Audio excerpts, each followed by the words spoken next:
ایک سوال کا جواب اور دے لوں. بعض لوگ کہتے ہیں کہ بھئی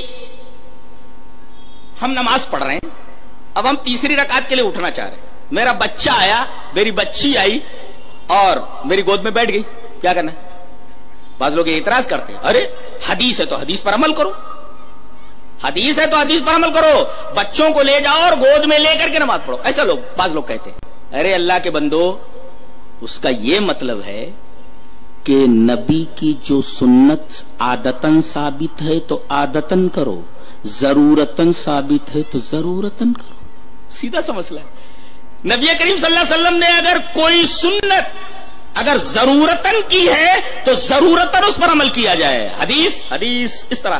وعن ابی قتادہ الانصاری رضی اللہ تعالی عنہ ان نبی صلی اللہ علیہ وسلم کان یصلی وهو حامل امامة بنت زینب بنت رسول اللہ صلی اللہ علیہ وسلم لأبی العاص بن ربیعہ ابن عبد شمس فإذا سجد وضعها وإذا قام حملها. رواہ البخاری فی کتاب الصلاۃ.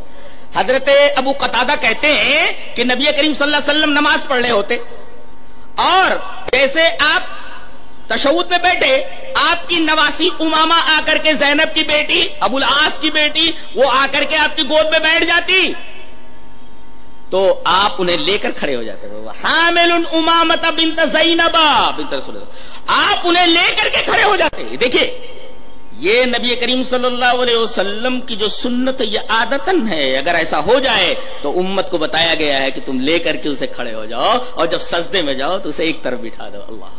تو جہاں یہ نقطہ معلوم ہوا کہ نبی نے جو کام جو سنت عادتاً کی ہے اسے عادتاً کرو, اور نبی کریم صلی اللہ علیہ وسلم نے جو سنت ضرورتاً کی ہے اسے ضرورتاً کرو. جیسا یہاں ضرورت تھی کہ نواسی آ کر کے بیٹھ گئی گود میں اور نبی کریم صلی اللہ علیہ وسلم انہیں لے کر کے کھڑے ہو جاتے اور جب آپ سجدہ کرتے تو انہیں ایک طرف بٹھا دیتے. یہ نقطہ بھی معلوم ہوا.